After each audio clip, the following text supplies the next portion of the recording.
morning, everyone. Minasan ohayo gozaimasu. My name is Yoshi Domoto. I'm the Executive Director of the Japan America Society of Georgia, and so thrilled to have you all join us this morning on a very special webinar on the economic outlook after the 2020 elections. Certainly this year has been a crazy and unique year, not only with the pandemic, but with the elections happening as well. Here just this week, there's a whole lot of things happening, not only in Georgia and North Carolina, but throughout the country, which also has global implications too. So we are so happy to have you all here and a very special discussion with Nozomi Morgan from our board of the Japan America Society, and also Mr. Jim Glassman, who is the managing director and head economist at JP Morgan and Chase. But before we get started, we'd like to thank our co-sponsor and co-organizer, the Japan America Society of North Carolina, and the chair of the Japan America Society of North Carolina. We'd like to thank and introduce Mr. Tim Newland. Tim-san, yoroshiku onegaishimasu. It's great that you could all join us here this morning. I appreciate it. Again, my name's Tim Newland. I'm the chairman of the North Carolina Society. I think we've got a great program for you here this morning, and I hope you enjoy it. If you have any questions regarding the North Carolina Society, please don't hesitate to reach out to me. And again, Domoto-san, thank you very much for helping organize, or for organizing this. I don't think you helped, I think you did it. And at this point, I'd like to turn it over to Nozomi Morgan, who is the co-chair of the program committee for the Japan American Society of Georgia. Nozomi. Yes, thank you, Tim. Good morning, everyone.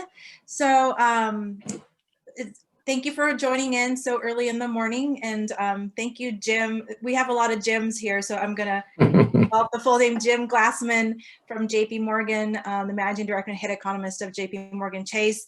I know it's what, 6:30 in where you are, so thank you so much for joining in so early. We so appreciate you having you here. So for everyone who's attending, we would love to know where you are joining in from. I see that David is joining in from Atlanta, so let us know in the chat box where you are from. So I'm here in Atlanta, Georgia, and I hope there's a lot of folks in North Carolina. Oh, lots of people from Georgia. Thank you for joining in. And then, oh, wonderful, wonderful. So the next question I have is, how do you all feel? How are you? Are you feeling excited? Are you feeling exhausted? Are you feeling, yes, I see some nods. I can feel people just being relieved. Thank you, Nancy.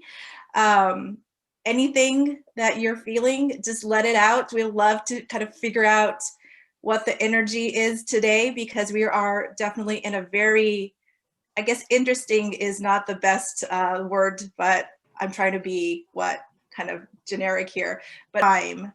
So let us know how you're feeling. I feel exhausted, to be honest. I'm happy it's Friday, but I'm feeling really exhausted, tired. I'm trying to not watch the news too much, but I get text messages from friends telling me what's going on. So it's amazing. It's a crazy time. So today, when we planned this, actually we were planning this with Jim Whitcomb, the other Jim from Japan America Society of Georgia, and also from JP Morgan, and with Yoshi-san and Tim about doing this webinar, because on April 16th, at the height of COVID, in the middle of COVID, we actually had Jim Glassman on to talk about the economic impacts of COVID-19 crisis. We thought it would be a great idea to do another one of this after the election. So when we planned this, we thought, by Friday, we should know what's going on. But obviously, we don't yet. It's really interesting. So Georgia, North Carolina, we are the two states, one of the states that is still in toss-up and really getting like razor thin, and it's a really interesting time. So, Jim, tell us. Fascinating time. Yeah, tell us what's going on. Like talking about economic outlook with where we are right now. Seriously, completely divided. You were just trying to tell us about how the market was looking at this, and you're really interested of why they're not talking more about the two different ways that they may go. Yeah, for the past year, I was struck because I wasn't getting a lot of questions on how should we think about the outcome of the election, what's going to happen if one or the other wins. And the market was really kind of running on another, we got to deal with the crisis. What's the nature of this crisis? Are we going to get through it? Election stuff wasn't really on the top on the agenda. And I think at the time I thought the only way this can make sense is if we who live in democracies, if we're divided, then our government's going to be divided. And I think for most people in the markets, they were assuming that because the country is so divided, we're going to get an outcome in the election that's going to be reflective of that. And when that happens, you just don't have enough leverage. Either side doesn't have enough leverage. And the other thing is, when you look at our history, what we tend to find is that whatever we're talking about before the election, at the end of the day, when the election passes and we get down to business, it's the reality on the ground that drives the agenda, not the things we were talking about. And the reality on the ground right now is going to be getting our economy through this crisis, get the vaccines out, and then finish repairing the job. And actually, so I think that's what the markets. I think we came into the election thinking, oh my gosh, there's going to be a massive shift, and that's going to generate all kinds of uncertainty about what kind of policy comes out of that. And yet, what we got was very surprising, very divided, as we should have expected, I suppose. No blue wave. I think the runoff races in Georgia will the Republicans probably maintain hold. So the Republicans have control of the Senate, and probably Mr. Biden will win and I think that's kind of like a benign outcome for the equity market. I think that's why the markets are doing what they're doing. It's not just the tech sector and healthcare is doing really well because of the new flare-ups in Europe. But on the economy, I think what is so amazing to me, I have to tell you, you probably back in April, we were in the middle of something that some people thought, well, this could look like the Great Depression, 20% unemployment. And other of us thought, no, this is going to look more like a natural disaster. We're pouring a lot of resources into this. There's a lot of upheaval, but when you focus your energy, and everyone around the world is doing this, we're all doing this. It's not just the U.S. The U.S. is not the lone engine here. Everybody is doing their part to get their economies through this. And my feeling was you're going to see a more rapid recovery from this crisis, particularly when we get the vaccine out there, get something successful. And I have to tell you, that might have sounded optimistic at the time. I have to tell you, what's been unfolding is far better than I expected. Far better. What I mean by that, unemployment, we got into the month of May, all of a sudden things began to turn around. Unemployment has come down to, we basically have recovered, GDP has recovered maybe roughly 85% of the ground we lost. The labor market's recovered about 55 to 60%. Unemployment at the time, people were talking about unemployment at the end of the year might be in the 15 to 20% rate. I thought it's possible we could get to 7 or 8%. By October, we're at 6.9% unemployment. And that's, to me, there's a lot of noise, and it's very difficult to track the economy. There's so much noise, particularly when you go through an event which is wreaking havoc on the small business community, which we don't cover very well in our numbers. The numbers do not cover very well. And here's what's interesting about this. In April, you kind of knew we were doing, on the policy front, we were doing two things. We were trying to compensate people who were furloughed for the lost wages. And we were also giving money to small businesses to cover their employees if they put them back on the payroll. And that's why we saw such a rapid turnaround in the job market. And as we lifted the lockdowns, now people are starting to go back, we're starting to get things back. And people are stunned. There are three things going on here that are a testimony to all that we did.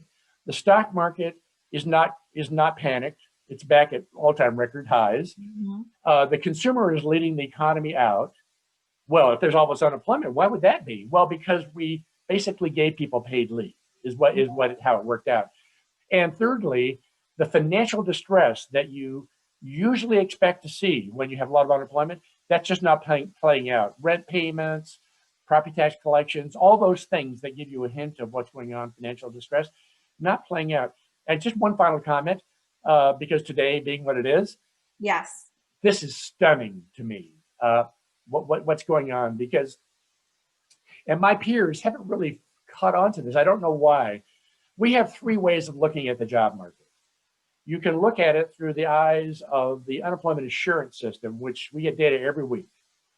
Or you can look at the monthly job market report. We have a survey of businesses and a survey of households. The weekly data on unemployment insurance, what I'm following is the number of people who remain unemployed. They're receiving benefits. That's not a sample. That's the actual count of everybody as of 2 weeks ago. So we know what happened as of 2 weeks ago. And what it told us is that the number of people who insured unemployment has dropped by 4.5 million people since early September. That's one reason why you're seeing such impressive news from the household survey. So the number of people who remain unemployed is steadily dropping since May, and it's actually accelerated in the last month. The payroll survey, which doesn't do a very good job covering small businesses because they have to make guesses. They don't sample it. They make educated guesses. They're usually okay, but in upheaval like this, it's hard. The payroll are steady, they're rising, but it was not that impressive. The household survey, which does a better job of catching everybody, is kind of on the same wavelength as the weekly unemployment insurance system. So we saw the unemployment rate drop a full point today. This is not a story of a normal economic evolution. This is all this upheaval. Now we're lifting quarantine, so we're getting people back to work. We're still in the middle of that process. And I really think unemployment very well may end the year in the 5 to 6% range. And if it does, what that'll mean is there's not as much work to do to get things back next year. So I know we have a lot of worries about what's going on in Europe. Asia is probably on the other side. They're doing much better managing this. And I think we're only weeks away from hearing a story about vaccines. And so I think despite all these worries, we're getting closer and closer to a medical answer. So I really think we're on the way to getting this behind us. Wonderful. And meanwhile, yeah. Yeah. Well, that's great news. Sorry, and you were saying meanwhile, what's on the other side? Meanwhile, the story of the human race, is what's going on, has been going on for 2 decades. The world around us is waking up. The internet opened people's eyes to how we live in Japan and the US and Europe. And what's going on around us is 80% of the world's population now lives in a place where they're trying to open up and develop their economies. And we all benefit, because if parts of the world that have been way behind all of us who've been developing want to go to work, that opens up new market opportunities for everybody. And that's why the value of the US stock market is 1.5 times the size of the US economy. That is not in anyone's textbook. And that's a story about a world that's waking up and wants to go to work. And that brings opportunities for everyone. And I don't think this crisis is going to change that. And my guess is the election outcome is going to take us to a softer tone in terms of trade relationships. And my guess is Democrats probably are sympathetic with the Trump administration's view of trade, but I think the rhetoric is going to sound different, and it'll be more, let's try to find some common ground. Let's work in a different direction than the tension that's been building between China and the U.S. I think it's the reality on the ground at the end of the day that drives the politics rather than the other way around. The politics doesn't drive economics; it's the other way around. Yeah, tell us a little bit more about what you said about the world is awakening. Can you tell a little bit more about that? Okay, so a GPS I use for myself, I have a picture that shows the GDP of each country, each of the 195 countries, relative to the US level. just to remind myself what I learned as a kid, because I grew up overseas. I grew up in Pakistan, Oh, wow. where you learn, anybody who has lived or worked in the developing economies knows the story that the world does not look like Japan and the US. Most people, and what that map shows you is that the level of the living standard of these 195 countries, most of them is roughly 5 to 20% of the level that we enjoy in the developed economies. And this is the reason, and I always thought that when China decided to start developing rapidly and opening up borders to outsiders, that would put pressure on India. And India is more like us. India's democracies are messy, chaotic and messy, but India is a little more balanced. And I thought if China's effort awakens their neighbors, then you're going to have all these countries whose living standards are 5 to 20% of ours. They're going to be on the mark. They're going to have ambitions to try to develop rapidly because they know how and the world's getting really small and and what this all means to me is an amazing thing is happening. And you kind of hear it. I listened to the Pope. He's a Jesuit. The Pope, it's sort of natural for non-business people to look at what's going on. We know there's a lot of disruption for workers. And people tend to look at market economies as kind of unfair because people who are really clever and work hard do really well, and people who don't have the skills lag. And I remember hearing a comment from the Pope 2 years ago complaining about trickle-down economics. Last year, I heard a different story. He said, I remember the Pope said, you know, this is pretty amazing. Poverty in the world is declining faster than at any time we've ever known in the history of the human race. Well, that's because of globalization, and that's because of the awakening of Asia. And they're driving the momentum in other parts of the world. It's helping to wake up Africa because China needs resources. So I really think this story to me began. I remember the day when I was working for the CIO at JP Morgan. I remember the day when I said to myself, you have to now, we live in a global community. We need to know what's going on globally. And it happened in the middle of the Asian crisis, the Thai crisis in 1998. From that day on, every morning in our CIO group, we started to get briefings from London, from Singapore, from Tokyo. And all of a sudden the world became, you know, you didn't know how to think about the markets unless you kept your eye on what was happening everywhere. And I think things began to happen. To me, that was the epiphany. And the last 2 decades have really just accelerated this trend. And I think it's real visible in the equity market. Yeah. So let's talk about the global economy now that we're on this track. So really with you mentioning that it looks like we're leading towards Biden and with the Republican Senate. So how would that, and you talked about they'll have a probably softer approach with the trade relationships, but can you talk a little bit more, like for example in Asia, like with TPP and everything, like what are some changes that you might see and what are things that you think will stay pretty similar, or any insights that you may have? Yeah, I mean, we do have a lot of division, but there's also a lot of common ground. And I think when you have a divided government, you won't get anything done unless you work on the things where we have common interests. So domestically, what that means is infrastructure investment, immigration reform. These are all things that can help the U.S. economy do better. In terms of trade, I think what we'll see, I think the president has favored a unilateral approach to trade.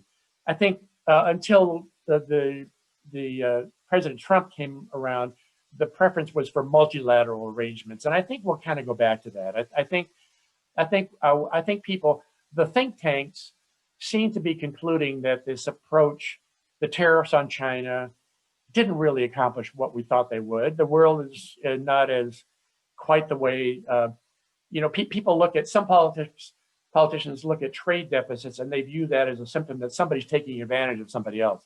That's not the case. Economists know when you have trade deficits, if a rich country is trading with a poor country, you're going to have imbalances until the playing field levels. And so I don't think you'll hear as much talk about the trade imbalance and why that tells you that people are stealing jobs. So I think we'll make an effort to try to. I think it's in everyone's interest for us to figure out how to get along. There's mutual benefits for the U.S. and China and other Asian partners there, and TPP may reactivate some of that process. Is my guess. I think it'll be sort of a turn back to maybe the way things were evolving before, because the world is very small, very integrated. Unilateral approaches don't seem to work as well. They're messier, I think. And I think my guess is you'll see more cooperative kind of effort to try to find the mutual benefits, because yeah. So it sounds like there's not a big change, though. I think so. On trade, it's evolutionary. I mean, and honestly, it's the reality on the ground. I'm more interested in what my business clients are telling me. They're going for the opportunities, and the politics is not changing. In my mind, politicians, the political process is a little bit like the referee in a football game.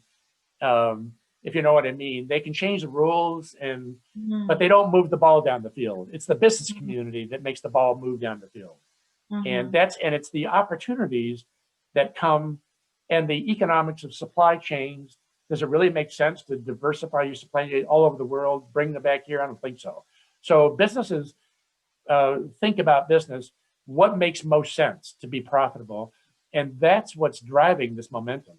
And when people tell me the trade relationship, the trade agreements with China ended up, the U.S. got the short end of the deal.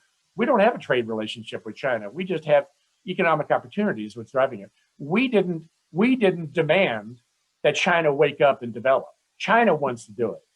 And so we have a lot of benefits from that. And I think that's what's driving this dynamic. Is there anything that you see from the current administration to, again, if it's going to shift, is there anything that you'll see will be significantly different? Well, it's hard to tell. I've only listened in on Senator Coons from Delaware, whose name is mentioned sometimes as the Secretary of State. And I heard he's a very articulate guy. I heard him say, there's a lot of things politicians complain a lot about China, but the complaints, when you think about it, are always about intellectual property rights protection. It's not about trade deficits. So I think thoughtful people understand that there are important benefits in working together. But I think what he said was there's a lot that can be done on immigration reform, and he was very he and one of our colleagues, Florida Senator Menendez, was very involved in immigration reform. We've always almost got there, but there's a couple of things that are hard.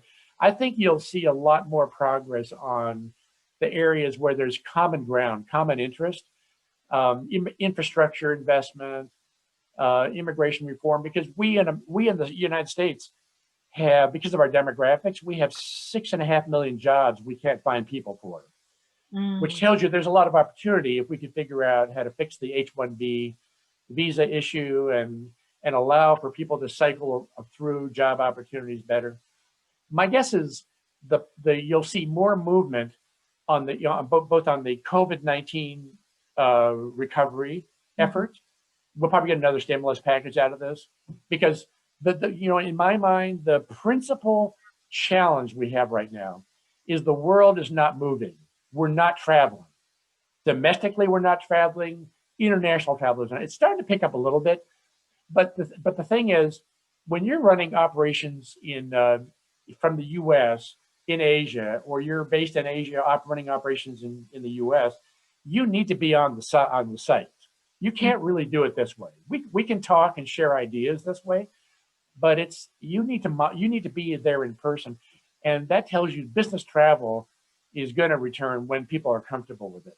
And so there are still, for all the progress that we've made, there are big challenges still, because if people are not traveling, there's a lot of challenges for the car rental companies, the hotels, the amusement parks, the places that depend on tourism. And I think we'll get that. I think whether it's in the lame duck session or the new changing of the guard, we're going to get something like that.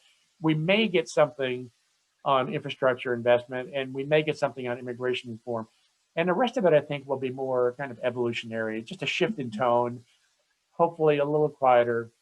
I hope that we try to make an effort to bridge. I mean, we're very divided, but it's division about who we prefer in the president.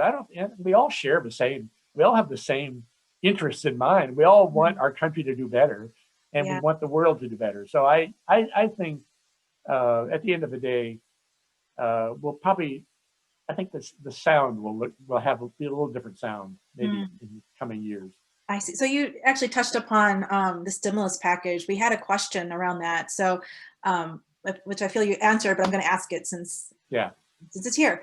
And for everyone who's attending, please ask as many questions as you want.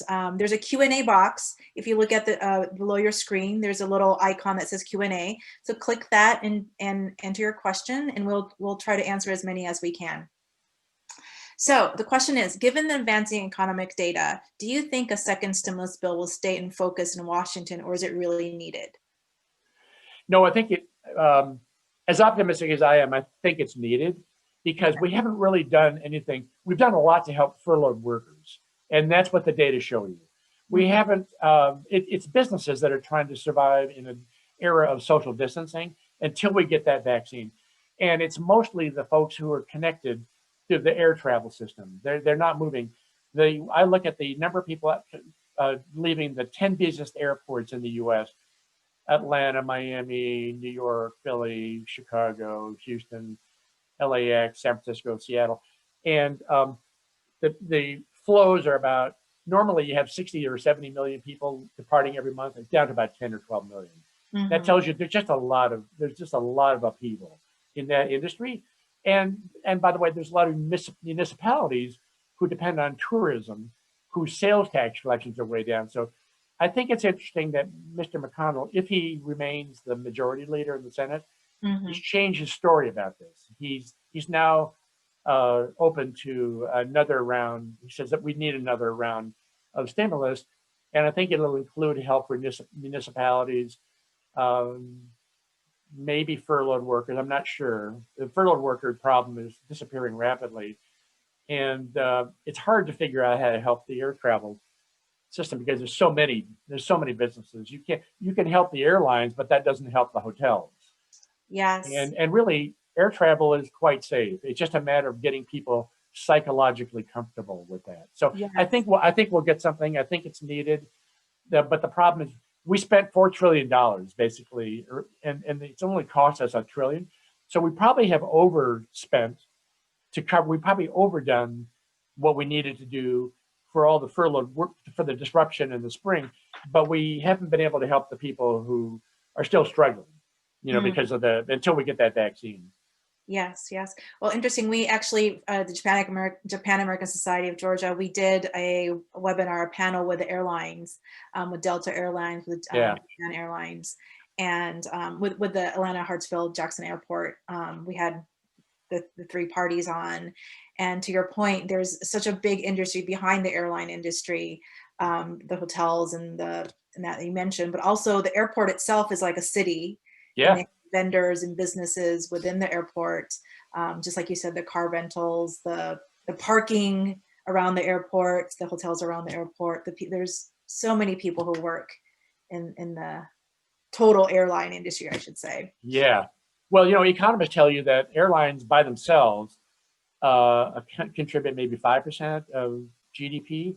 If you include all the other stuff, maybe it's another 50% of that. So it's big. It's a big footprint. And it's really interconnected. It's so international, right? So it's one country talking about really being global will not serve. You have like everyone interconnected. So by the way, one quick thing. I think what the airlines are doing tells you this is it's a psychological problem that we need to figure out how to help get people comfortable, because Singapore Air, Nippon, some Middle East airlines, Qantas, they're all experimenting with flights to nowhere. So that a discounted flight you get on, they take you for a little spin, give you a meal, bring you back. And it's all to try to help you understand that this is actually can be very safe if done right. Yeah, isn't that interesting? Who would have ever thought that we would do things like that? It's just unbelievable. I know, it is unbelievable. But you got to. I've flown several times now from LA to New York, and they're getting more imaginative, and they're trying to help people understand what they do. And so, when you're, I think we'll figure it out, but they do need help. Yes, absolutely. Well, we have some questions in, so let me ask you. So from Maria, we have a question. What are the biggest risks to economy in the next 4 years? Big question. We're starting out from a really bad, I don't think we were headed to a recession. People were debating it. I think there are more positive risks than negative risks, because unemployment, we have big challenges all around the world trying to get economies back to speed. Governments are working hard on that.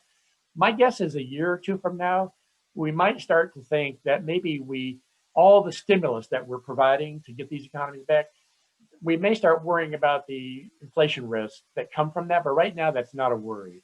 So I think right now, the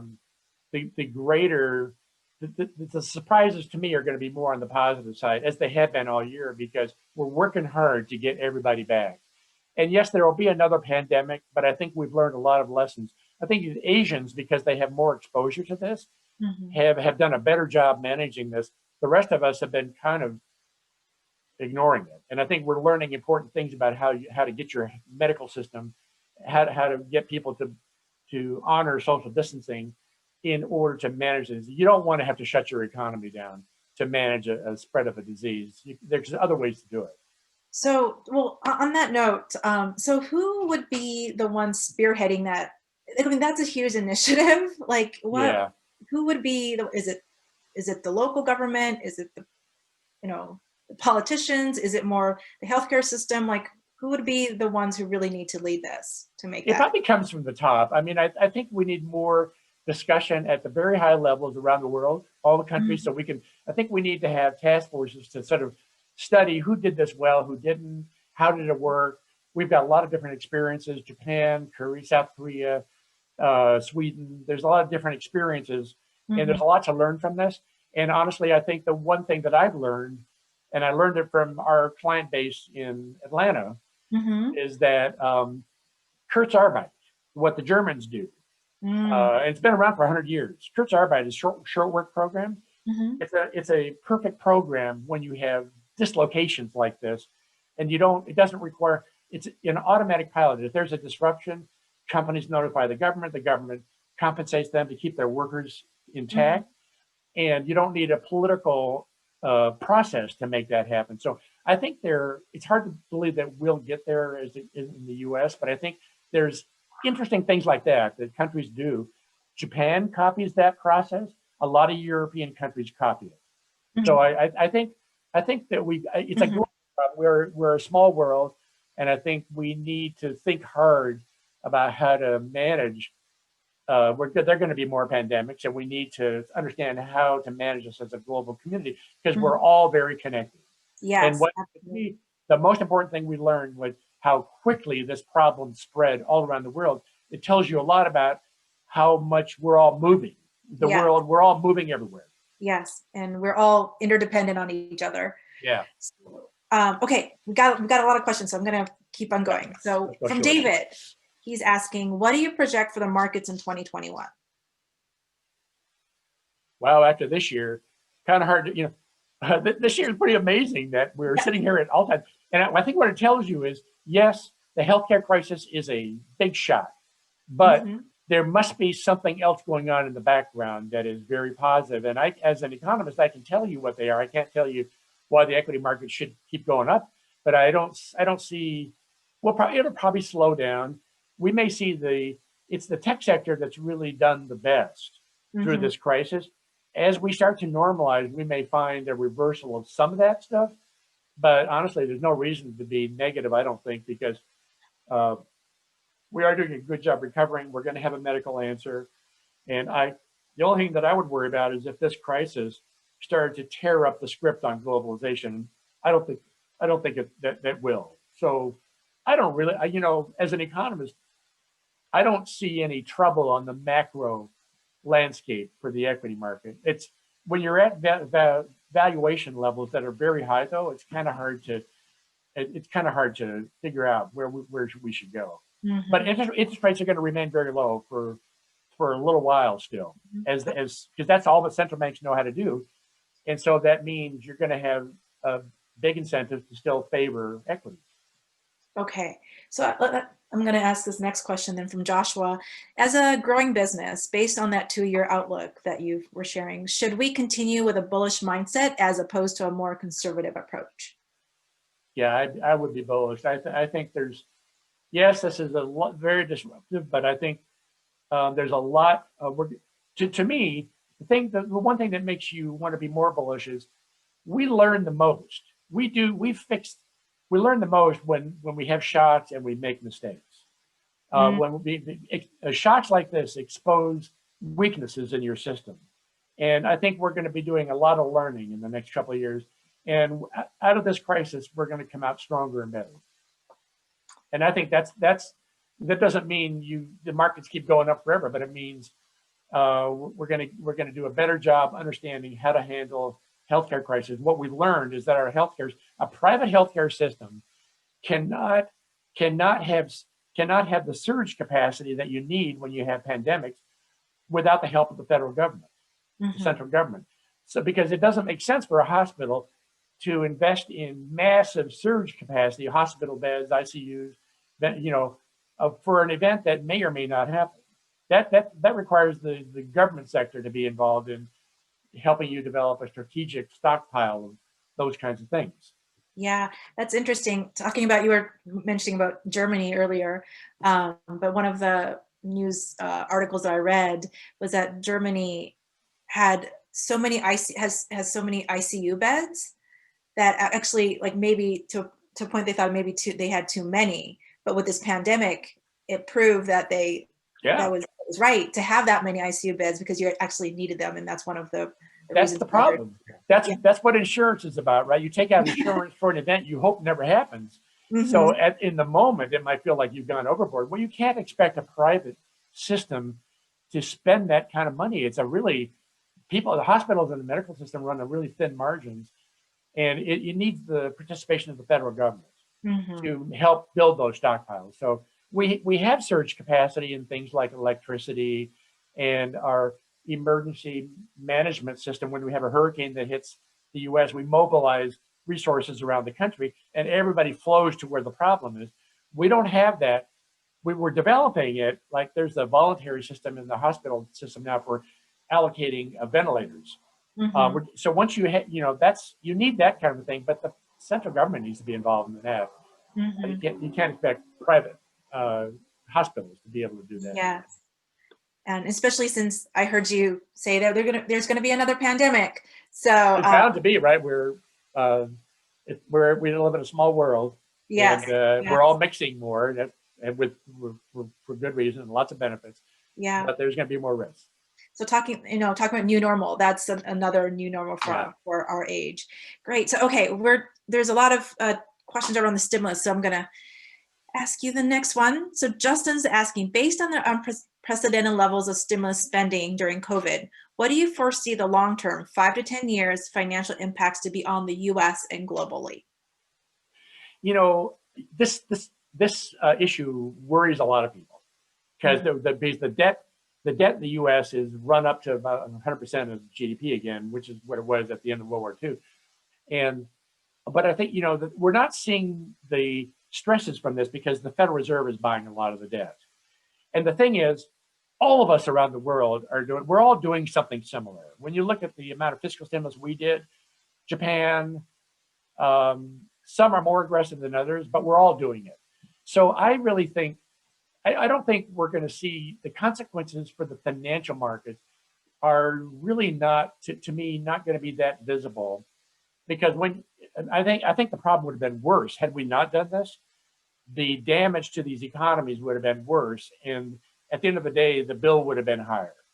But I think the real problem is the U.S. is starting to face an issue like Japan and like a lot of the developed economies in Europe. The demographics are causing our economies to slow down.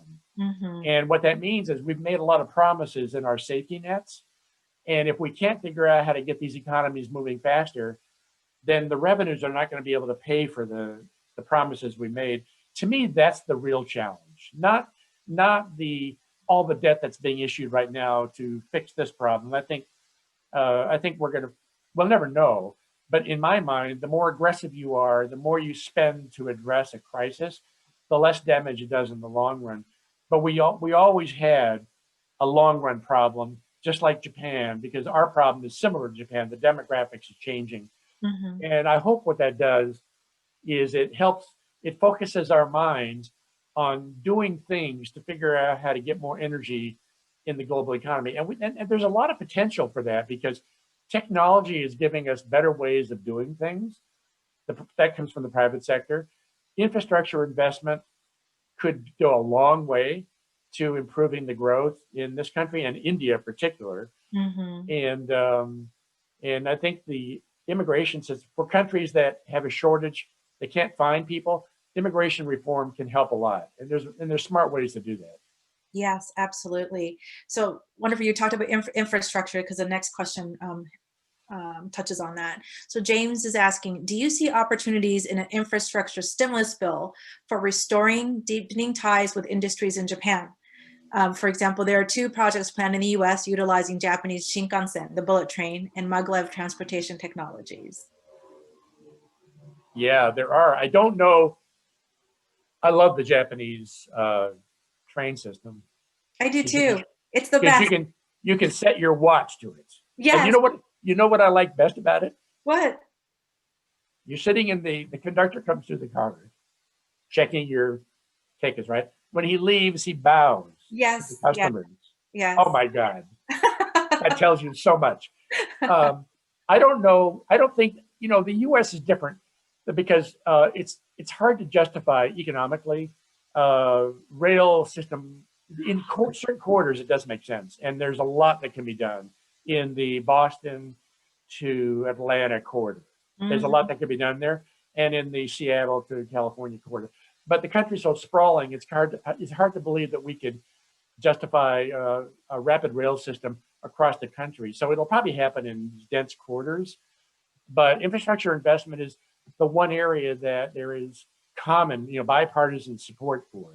And the main holdup is that when the federal government has to make decisions about infrastructure investment, because infrastructure is all part of the general budget, they don't make decisions the way we in the private sector would.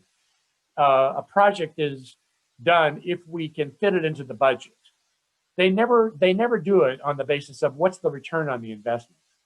And that's the problem. If the private sector were driving infrastructure investment, you could justify trillions and trillions of dollars of infrastructure investment in the US.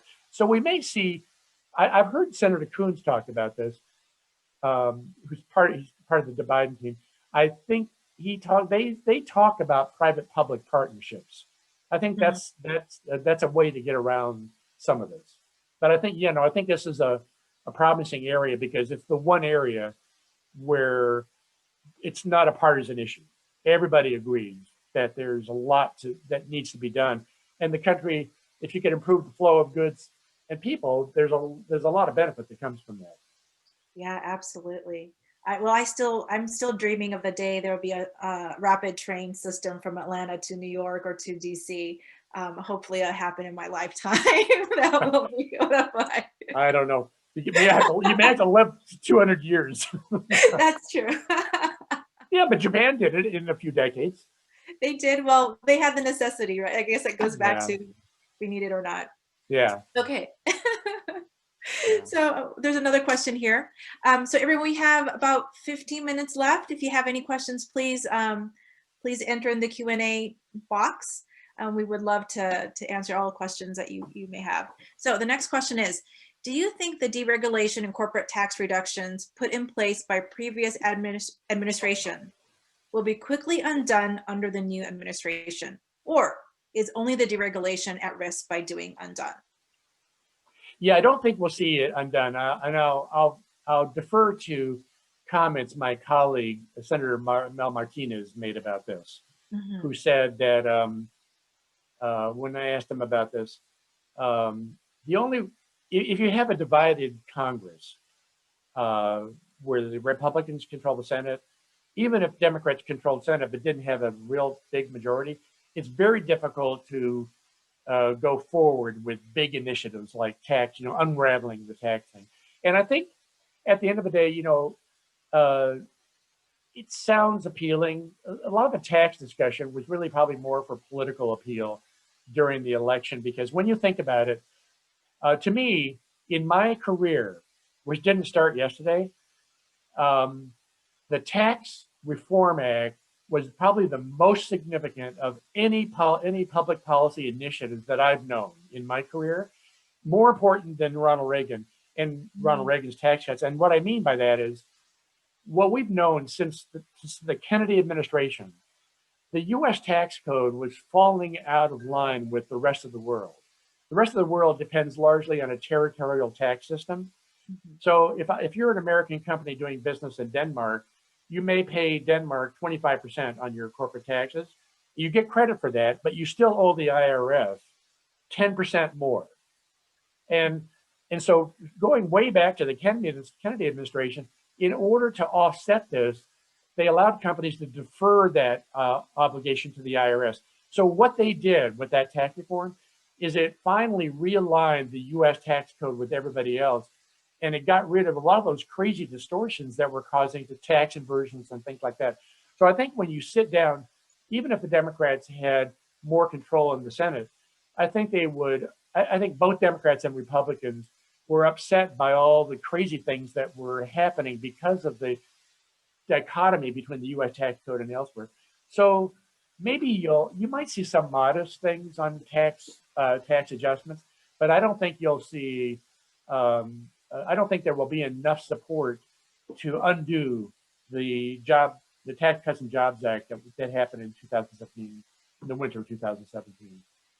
And the surprising outcome of the election with Joe Biden probably winning, but the Congress remaining split, just makes that even more less likely. Yes, just in a gridlock forever, right? Yeah, markets love gridlock because if the public, we know, and I think the markets have figured this out for the last couple of years, if the country is very divided, we kind of know that there's not going to be enough momentum coming out of elections that is going to shift the direction of the country one way or the other. This only happens when you see a lot, when there's a widespread agreement that there's a problem that we need to address. We all agree that there's issues, but we disagree on what those issues are and what the answer should be. Yes, absolutely. The beauty of democracy. Yes, absolutely. So there's another question from Jim. Jim to Jim. So given that the largest holder of US debt is the Social Security Administration and the largest holder of Japanese debt is the Bank of Japan, in essence, both governments owe money to themselves. Other than massive tax increases or quantitative easing, how can these nations pay themselves back for their own debt? I don't pay any attention to the debt that supposedly the security system, non-marketable debt. This is a fiction that President Roosevelt created to help sell the Social Security system to the public. To give you the idea of, there's a piggy bank that money goes into that then pays for Social Security. The fact is, the Social Security system is a pay-as-you-go system. So the working generation pays for the retired generation, and if something's out of, there's no piggy bank. That debt is different than marketable debt that the public holds. What you worry about is the debt that the public holds, because the government's got to pay that off.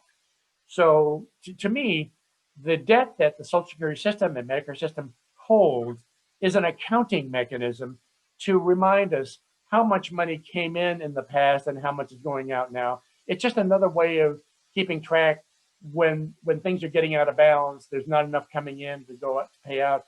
It's a reminder that you're going to have to change the contributions or the promises. So it's not a market event, is what I'm saying. It's more of an accounting mechanism for keeping track of all of that that's come in.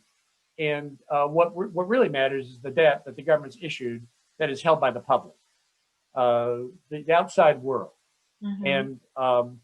And I don't think, some people worry,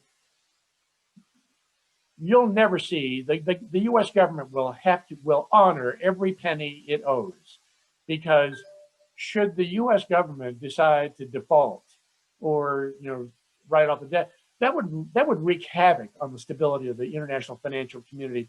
Mhm. And honoring your commitments for the developed economies is an important glue to the international system that we have.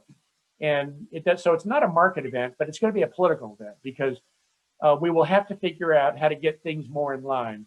And so, for example, for Social Security system, the fact that we all live longer than they counted on Yeah. back when they invented the system Yes. means that we need to ask people to work a little longer, or maybe we need to adjust the benefits. So that's a political problem. It's not a market. And unless you could convince me that the US government is going to default on its debt, I would say this is not going to be a topic of conversation for markets. I see. Ah, really interesting. Yeah. So, okay, I'm going to change a little course here. So, will the possibility of protests and civil unrest after the election results are made final would that have a large impact on the economy? No, and I hope it doesn't happen, because this is what democracy is, right? We get to have a view, and we hope. I can remember all the elections. I've only voted for a couple winners in my history, but at the end of the day, we're all Americans. We're all citizens of our country, and we expressed our view, and we hope it doesn't turn violent. And I don't think it would have an effect. And by the way, the split outcome in Congress, I think, should make everybody feel comfortable that their voice was heard. Mm-hmm. And so I would really be surprised if, unlike some countries, you have violent Yeah. events. That Also, doesn't really make sense. I think this, because people have been really prepared for this, Yeah, I feel like it will be less of an impact as well. yeah. Not that what do I know, but that's the Wow. What do anyone know, right? what do I know, to be honest. So it's almost Thanksgiving. It's just around the corner, literally around the corner. So how do you think consumer spending will be like as we approach Black Friday and the holidays? I think it's going to be a really good year. I mean, all the consumer numbers we've seen so far, starting in May, the first thing you saw, the first sign of a rebound in the U.S. was retail sales came jumping out of the gate. And consumer trends, what's happened is consumer spending has returned to where it was prior to the crisis. But because all the fiscal help from Congress replaced the lost income, what that means is that there's a lot of spending that people deferred in the spring that they didn't do. And my guess is you're going to see a lot of that play out in the holiday season. And one way for economists to see that is if you look at the saving of the household sector, it's still very high relative to where we were back in February, which tells you all that income support that we got from the fiscal initiatives gave people the money they weren't earning. And so if they weren't spending, they're going to make it up. There's a lot of pent up spending still to come. And I think we'll see that in the holiday season. So the consumer trends, and by the way, when you look at the data, when the third quarter ended, consumer spending ended the quarter still 13% above the quarter's average. And that was a strong rebound quarter. So that's carrying you into the fourth quarter. And I think it tells you, and a lot of our clients who are, particularly if you've got online channels, a lot of our clients who are serving consumer are having a hard time keeping up with things. And I think it's the consumer sector that's really benefited from a lot of these fiscal actions. It's the business community that's still struggling to try to figure out how to make a go of it. So do you think that trend will continue on throughout 2021? Yeah, I think so. It'll probably slow once we've got. I look at car sales as to me will be a test of this. Car Okay. sales are almost back to where they were, but there's a shortage of, we weren't buying cars in March, April, May. So I think car sales will kind of tell you whether there is pent up demand coming. And I think what you should expect to see eventually is car sales move above that 17 million level for a while and then settle back down to where we were. So my guess is early part of 2021 will be a lot of unlocking pent up demand. And then we'll start to see things settle back down to something more normal. Great. Well, Jim, thank you so much. We are at time, and this was just wonderful as last time, and even better. So I'm really looking forward, and thank you everyone for the wonderful questions. Jim, thank you so much for your wonderful insight and everything. It was so much fun. I always enjoy talking to you, and I'm going to put on the calendar. We'll talk again in another 6 months and see. Maybe we'll know the outcome from Georgia and North Carolina. Yeah, that's true. Georgia too. Let's hope that we'll know. Well, definitely we'll know about the Senate and everything by then, 6 months from now. Right. So wonderful. Well, thank you. And then I'm going to hand this over to our Chairman Al Hodge. And good morning. Thank you so much, Nozomi and Jim, all the Jims. We greatly appreciate the presentation, the information, the insight. All of that is so very helpful. And to my colleague, Tim, thank you as well.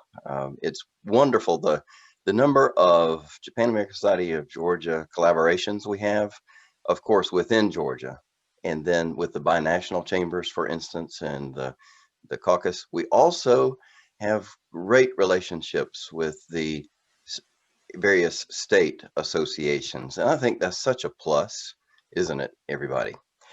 Well, we genuinely appreciate JP Morgan and, of course, Nozomi Morgan with the information today.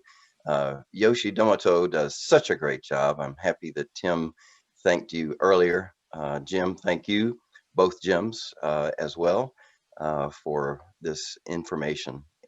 Thank you again, everyone, for joining us today on our webinar. Again, thank you to Mr. Jim Glassman and Ms. Nozomi Morgan. Thank you to Tim Newland with the Japan American Society of North Carolina. We really appreciate your partnership and look forward to seeing you all again very soon. Visit our website at www.jasgeorgia.org for more information about all things Japan happening in Georgia. And then the North Carolina's website, JSNC.org.